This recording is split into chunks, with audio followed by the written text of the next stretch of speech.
I'm Guy Kawasaki, and this is the Remarkable People Podcast. We're on a mission to make you remarkable. Today we have a distinguished guest. His name is Allan Lichtman. Allan is an acclaimed American historian who has taught at American University in Washington, D.C. since 1973. Allan is renowned for creating the keys to the White House model with Soviet seismologist Vladimir Borak in 1981. This model uses 13 true-false criteria to predict whether the presidential candidate of the incumbent party will win or lose. Allan has successfully predicted the outcome in approximately 90% of the presidential elections since 1984. If you've been following the Biden is too old and should step aside hysteria, you may have seen Allan expressing quite the opposite opinion on various talk shows. This episode provides insight into who and what you should listen to as everybody loses their minds. Join us as we explore Allan's groundbreaking work, his perspectives on the political landscape, and his remarkable journey as a historian and political analyst.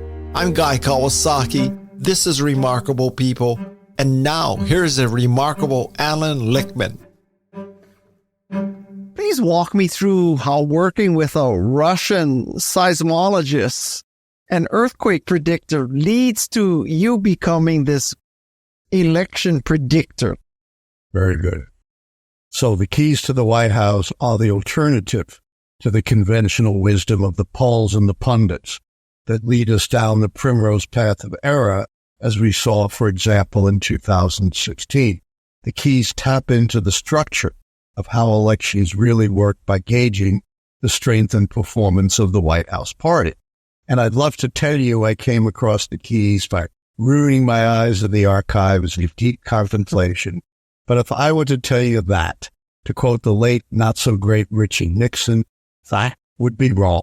I came across the keys kind of serendipitously when I was a visiting distinguished scholar at Caltech in Southern California, and there I met the world's leading authority in earthquake prediction, Guy Kawasaki.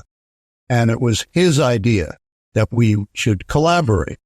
And being brilliant and foresightful, of course, I said, no, earthquakes may be a big deal here in Southern California. I have to go back to Washington, D.C., where I teach at American University, and no one cares about earthquakes there. He said, oh, no, I already solved earthquakes. Right. He said, get this.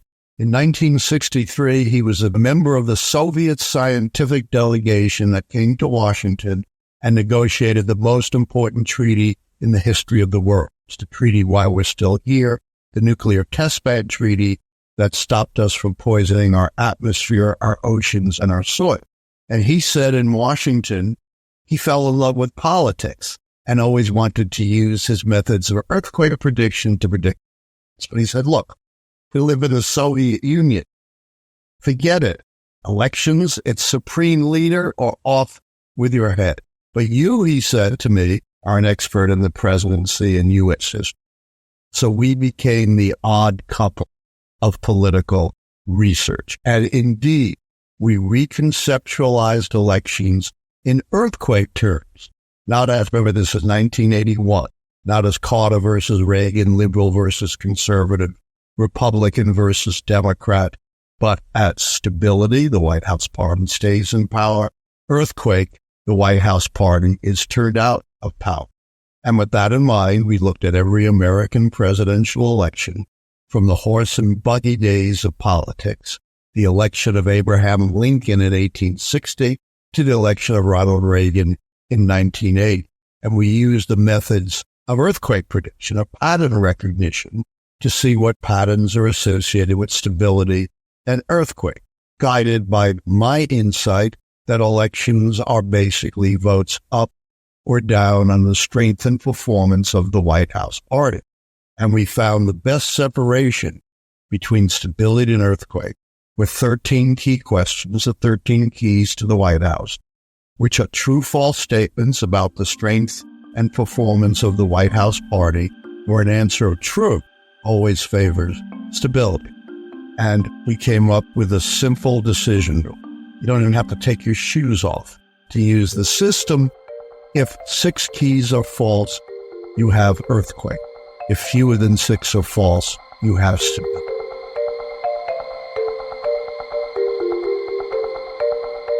Before we continue with this interview, I thought I would give you more information about these 13 keys. Number 1, party mandate. After the midterm elections, the incumbent party holds more seats in the U.S. House of Representatives than after the previous midterm elections. Number 2, no primary contest. There is no serious contest for the incumbent party nomination. Number 3, incumbent seeking re-election. The incumbent party candidate is the sitting president. Number 4, no third party. There is no significant third party or independent campaign. 5, strong short-term economy. The economy is not in recession during the election campaign. 6, strong long-term economy. Real per capita economic growth during the term equals or exceeds mean growth during the previous 2 terms. Number 7, major policy change. The incumbent administration effects major changes in national policy. Number 8, no social unrest. There is no sustained social unrest during the term. Number 9, no scandal. The incumbent administration is untainted by major scandal. Number 10, no foreign/military failure. The incumbent administration suffers no major failure in foreign or military affairs. Number 11, major foreign/military success. The incumbent administration achieves a major success in foreign or military affairs. Number 12, charismatic incumbent. The incumbent party candidate is charismatic or a national hero. Number 13, uncharismatic challenger. The challenging party candidate is not charismatic or a national hero. These are the 13 factors in what Allan Lichtman calls the keys to the White House. Now let's continue with the interview.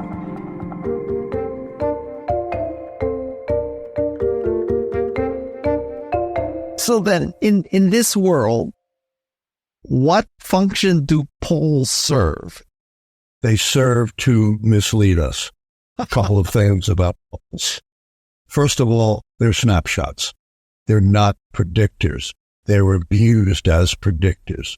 But the media's got to cover elections every single day, and the easiest thing, now that we have multiple polls a day, is to write a story about the polls. You don't even have to take your shoes off to do that.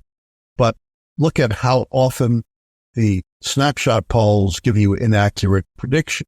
Of course, they led us to falsely predict, not us, because I correctly predicted Donald Trump in 2016, which you can imagine had not made me very popular in 90% plus Democratic Washington, D.C., where I teach at American University. But the polls, of course, led all the conventional forecasters down the path of error. Or look at 1988. In the late spring of 1988, George H.W. Bush trailed Mike Dukakis, the Democrat, by 17 points. Again, all the pundits wrote off Bush, but I wrote at the time that based on the keys, Bush is going to win because he is running on the record of the Reagan administration: peace, prosperity, domestic tranquility. The other thing about the polls is that the error is vastly greater than they would have you believe. You've heard right, the error margins plus and minus 3% about. That's pure statistical error. That's the error you would get if you had a huge jar of green and red balls and you took a sample and you estimated the percentage of red and green balls in the jar. But human beings are not red and green balls. Most people don't respond to polls. They may lie. They may have not focused on the election and they may change their mind. Plus, no one's voted yet. So the pollsters have to guess who the likely voters are. This introduces significant error above and beyond plus and minus 3. And it's not random. It's unidirectional. In 2016, the polls underestimated Republican voting. And so like generals fighting the last war, they overcorrected. And based on the midterms of 2022, the off-year elections of 2023, and the special elections of 2024, the polls are significantly underestimating Democratic voting strength. Best example is the most highly publicized special election for the New York congressional seat previously held by the disgraced and booted out George Santos. The polls taken just a couple of days before the election had it as a dead heat. Democrat ahead, Biden significant 1 point. Well, the Democrat won by 8 points, outperforming the polls by. When people tell me about polls, I ask myself, if my iPhone rang and I saw a number 1-877-666-5432, and I would look at that number and say, I don't know who the hell that is, 877 or 888 or 800. That's not a good number to answer. Now, let's say I was stupid enough to actually answer that. And then somebody comes on and says, I'm from Seneca College or something. I'm conducting a political poll. I would hang up right there. So what kind of people are picking up a phone call from a number they don't recognize, and then they hear somebody saying, I'm calling for the American Polling Institute, and then actually spend time? I mean, how can that be statistically and scientifically relevant? It's not. Most people don't respond to polls. Only a very small percentage. And while they tried to make it representative, it can't be, because it's biased by response. Well, then, I mean, how do they get anybody to respond is my question, but I mean, we don't need to go down that. And now we're betting the future of the country on this completely flawed method. What am I missing, Allan? You're missing the fact that, look, all of these critics who are trying to bounce Joe Biden from the Democratic nomination to a significant extent based on phony polls have zero track record to predicting elections. And yet they claim they know what the Democrats ought to do to win the election. And why are they dependent on polls? Because they have no scientific system, unlike the keys to the White House. So they're forced to turn to the polls. And yes, at the time, that they were starting, Democrats commit hara-kiri, slit their own throats by trashing their incumbent president and their duly elected nominee, not the political operatives and the donors and the congressmen and the senators who nominated Joe Biden.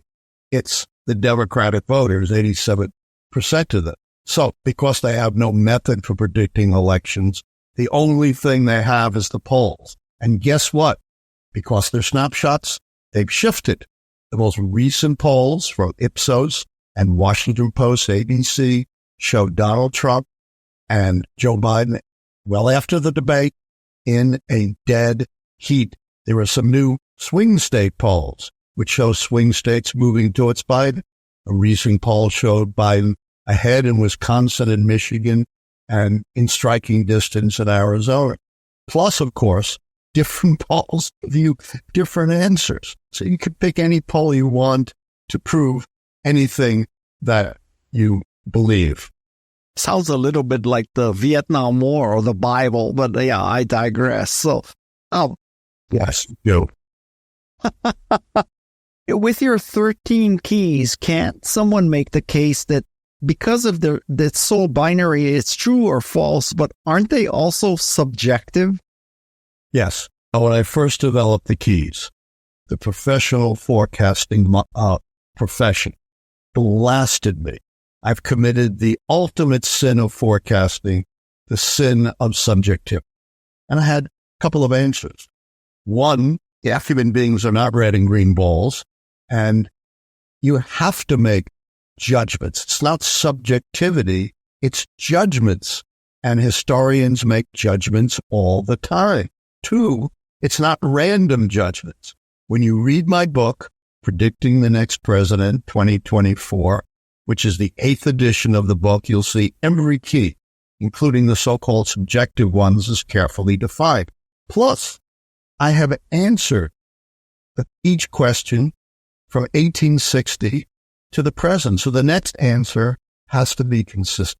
Well, it took about 15 to 20 years And the professional forecasting community totally changed their minds about the keys. They realized these big, fancy mathematical models that tried to eliminate judgments didn't work, and that the best forecasting models were like the keys, which had some judgmental keys and some cut and dried keys like measurements of economic growth or wins and losses in midterm elections. And all of a sudden, the keys were the hottest thing in professional forecast.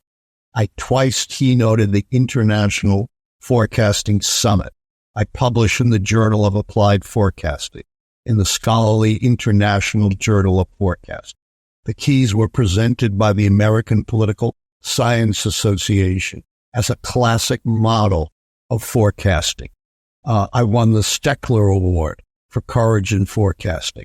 The Dean of American Political Science, Gerald Popper, called the keys the most successful prediction model of our time, the only one that was right about 2016 and right going all the way back to the 1980s.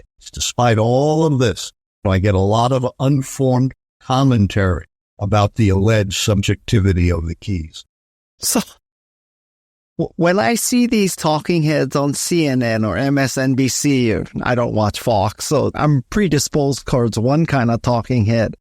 But aren't these people who are opining basically just hacks who were in the political system somehow and they can't get a real job now, so they're just paid to like spout off? Yeah, I don't want to disparage my buddies, the pundits, but I have suggested, no one's listened, of course, that for the entire election season, we should take all the pundits and the pollsters and send them to a very nice vacation on a far-off Pacific island. Because you're right, they have no scientific basis, the pundits, and you talk about that, for their opinions. They're just talking about off the top of their heads. Remember, they all thought Hillary Clinton would win in 2016. And by the way, Joe Biden's debate, based on, if you want to talk about the only data point we have, a CNN poll, was not the worst Democratic performance. 33% thought Biden won in a sample that was skewed Republican. But to listen to the media, you would think nobody thought Biden won. Much worse debate was Obama versus Romney. The first debate, where only 20% thought Obama won. The poll swung 12 points. Romney went from down 8 to up 4. And again, all the pundits were writing off Obama. Remember that? And he's going to win. And Obama won an electoral college landslide with 332 electoral college votes. So you turn on the TV and you see some heretofore unknown congressman from New Hampshire that is calling for Biden to step aside and, you know, based on his knowledge of neurology or statistics, and like, what goes through your brain? How do you even react to something like this random congressman calling for the president of the United States to give it up? Doubly appalled. I have summarized American politics in one sentence. Republicans have no principles. Democrats have no spine. Republicans are united behind a convicted felon or civilly convicted sexual assaulter, someone who has promised to govern like an authoritarian, like his buddy Orban in Hungary. And on the other hand, the first side of adversity, the spineless Democrats are ready to trash their president, trying to bounce the duly elected nominee from the ticket.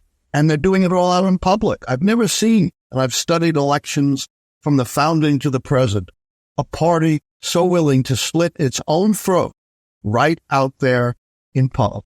Plus, they have no basis for their opinion. They have no scientific way of knowing who's going to win and who's going to lose, yet they claim they know what Democrats should do to be electable. You know, Democrats for a long time have said, we're going to nominate really electable candidates, experienced, knowledgeable candidates with great records, like former Vice President Walter Mondale in 1984, the great Massachusetts Governor Mike Dukakis in 1988, the awesome Senator John Kerry in 2004, the former First Lady, U.S. Senator, Secretary of State, Hillary Clinton in 2016. And we know what happened. All lost. That's how much Democrats know about who's electable. Are you saying the Republicans know more about who's electable? No, I'm saying none of the politicians know who's electable and who isn't. But what I am saying is, no matter what kind of threat Donald Trump poses to our freedoms and our democracy, the Republicans who have no principles will just stick to him, whereas the Democrats who have no spine run for the hills publicly at the first sign of adversity. Pick your poison. Well, what if somebody says to you that this election is unlike any other election in the history of our country? It's such a fractured country, and we have social media exaggerating things and making up lies, and we have Russians influencing our election. So we got to throw your 13 keys out of the window because that was then and this is now. Every 4 years, some critic comes to me and says, Lichtman, you got to change your keys. We have an African-American running. Never had that before. Nation's not ready to elect an African-American. We have a woman running. We've never had that before. We have social media. We've never had that before. We have a fractured country. Never had that before. Of course, we were vastly more fractured in the 1850s. Believe all that's two answers. One, you cannot change a model on the fly. That is a recipe for error. Two, the keys are very robust. Remember, in development, they go all the way back to 1860, when women couldn't vote, right? When most African Americans were enslaved, when my ancestors from Eastern Europe, Latinos, Asians hadn't even arrived here yet. We had an agricultural economy, no coal, no automobiles, no jet planes. People almost never saw their candidates. So the keys have survived through vastly greater changes in our society, our economy, our politics, our communications than other critics have suggested. Now, let me make one more statement. I'm not so arrogant as to say that the patterns of history can never change. I'm not psychic Gene Dixon with a crystal ball. I'm not Speaker Mike Johnson and claims the Almighty talks to him, tells him what. I'm an historian. And it is always possible, not so arrogant to say it isn't, that something outside the keys could be so unprecedented and so cataclysmic as to shake things up. But I can't randomly change the keys. What if you were Biden's chief marketing officer? What would you do? I will tell you exactly what I would. First of all, I would say govern well. Continue to have a successful president. Oh, it's true. Biden has a slight disability. He's always had it, even in his prime in the 80s. He does confuse names. He does stutter. He's not always quick on his feet. And he is old. And it is the worst ageism and ableism to trash him for this. Nobody who tried to trash Biden for these factors, these ableism and ageism, has shown it has any effect on his presidency. These issues are way down when it comes to being a successful president. What's vastly more important is experience, knowledge, value, tolerance, respect for democracy and institutions, and like tens of millions of other persons in America who have slight disabilities, Biden has performed his job admirably. And in terms of governing well, the most important thing he can do in the short term, it's very tough, because he's got to deal with this crazy Netanyahu in Israel, is broker a ceasefire and hostage release in the Middle East. Second thing I tell him is to follow the model of Franklin Roosevelt. Franklin Roosevelt was also blasted for his disability. Remember, he had polio, which paralyzed from the waist down. But it wasn't called a disability in those days. He was called a cripple. And lots of people said, my God, you're a cripple, you're sick, you won't even live through a first term. And even his advisors said, don't campaign, you might collapse. And FDR said nuts and ran a vigorous, open campaign. And that's exactly what Joe Biden should do. And by the way, this poor cripple couldn't survive one term, one full landslide away.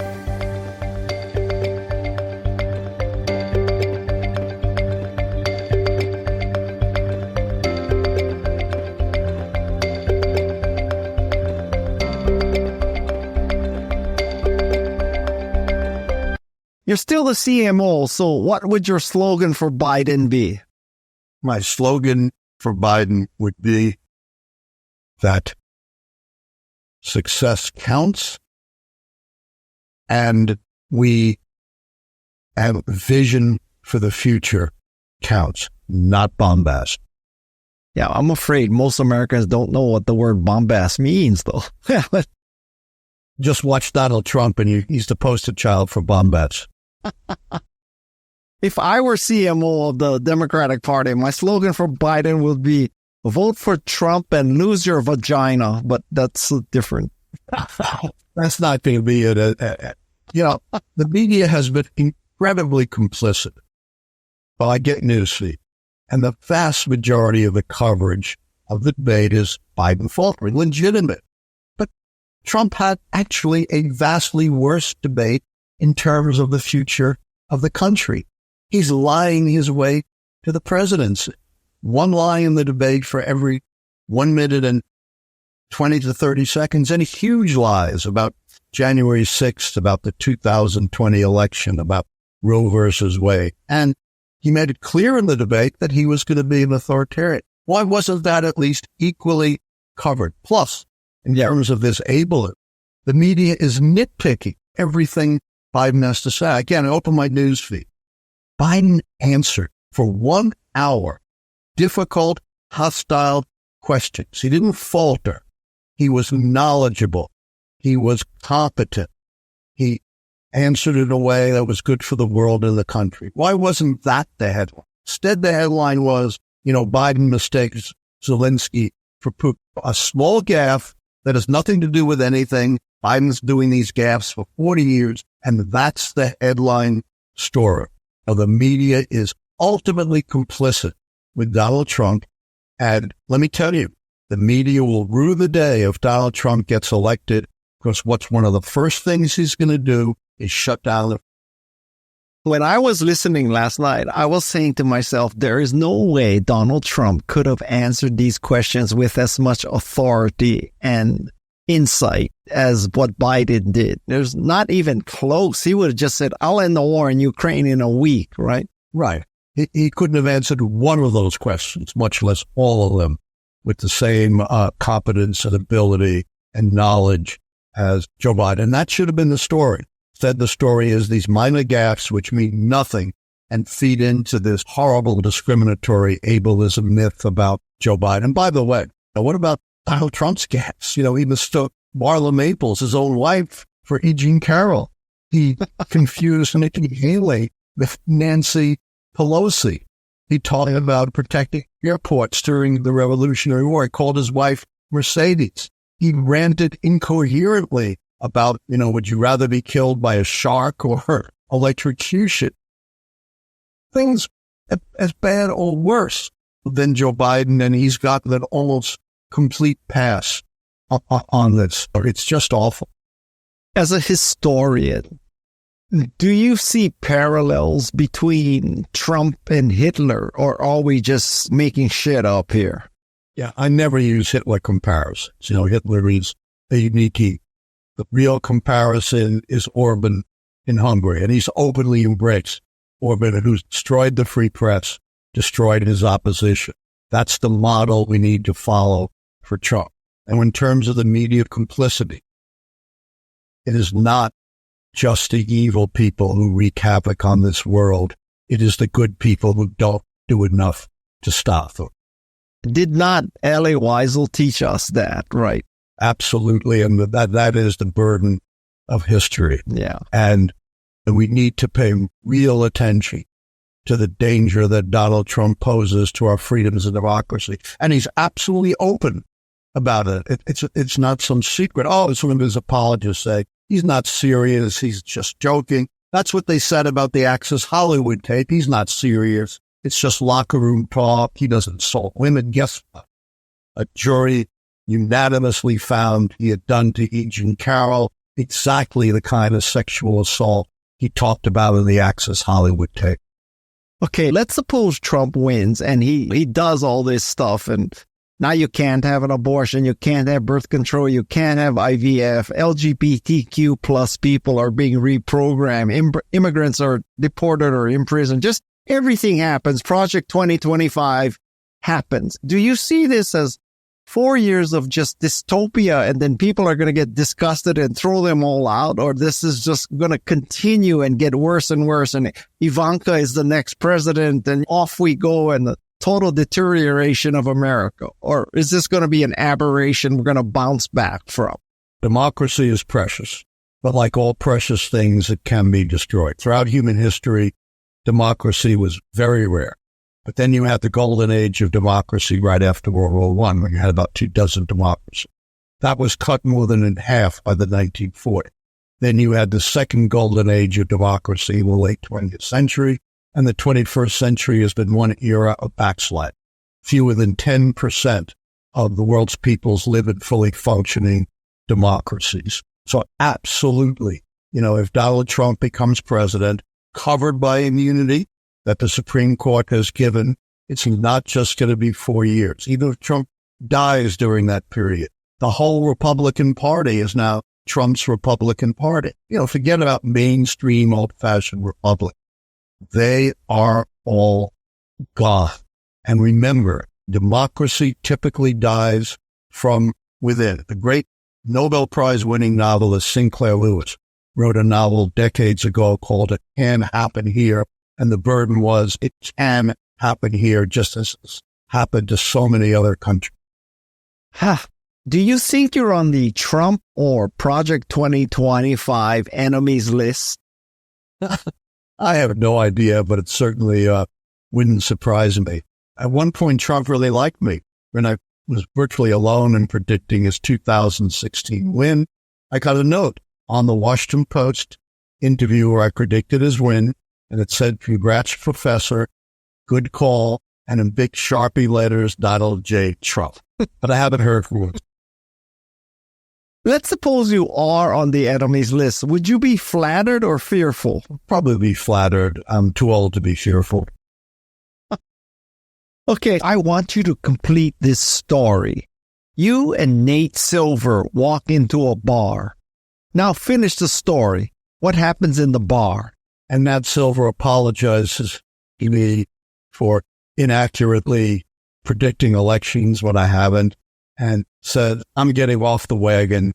I'm not doing polls anymore." Okay. Getting away from all this usual meshagas that we're in right now. But at the end of the day, Allan, what do you want to be remembered for besides being 10 for 11? I'd like to be remembered for making a contribution to our democracy, both through my analyses and advocacy, through my books and articles, and through my work as an expert witness in 110 civil rights cases across America. At a highly educational, philosophical, intellectual level, can you just tell us about the ability of history to predict the future? Well, you can't just naively draw parallels between history and the future. But history is all we have. It's our only rushlight into the future. But you can't just take it for granted.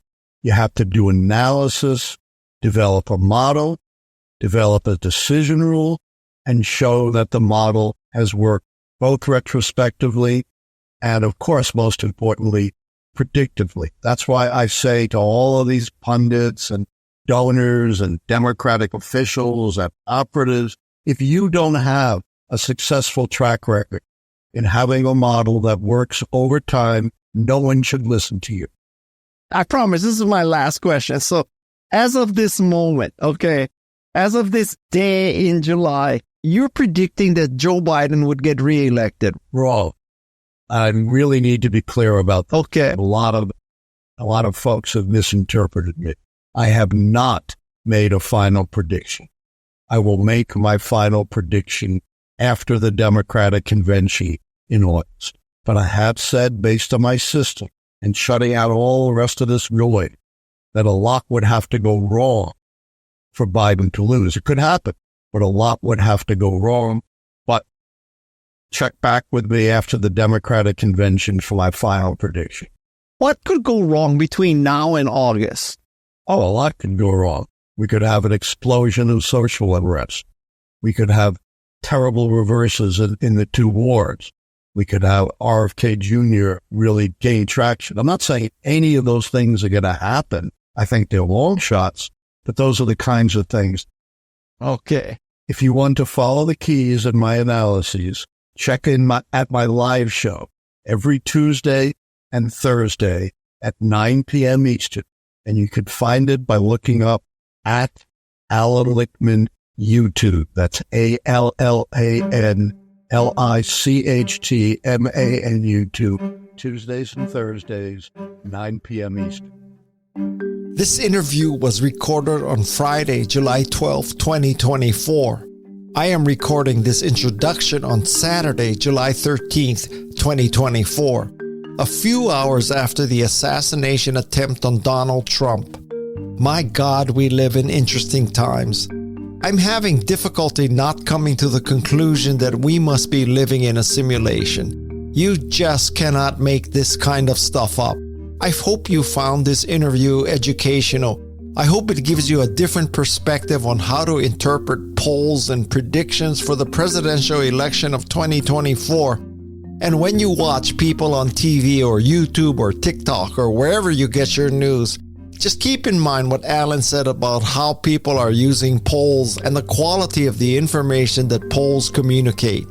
Get out there and vote. I don't think the debate made any Republicans turn into Democrats, and any Democrats turn into Republicans.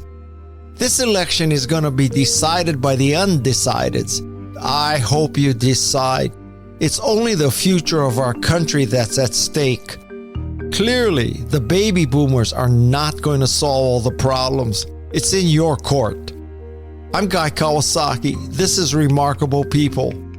My thanks to the Remarkable People team. They turned this episode around really fast because things changed so rapidly in the presidential election. Kudos to Jeff C. and Shannon Hernandez, our sound design team. Thank you to Madison Neismer, producer, Tessa Neismer, researcher, and Fallon Yates, Luis Magana, and Alexis Nishimura. This is the Remarkable People team, and we are on a mission to make you remarkable. Until next time, mahalo and aloha. And remember to vote.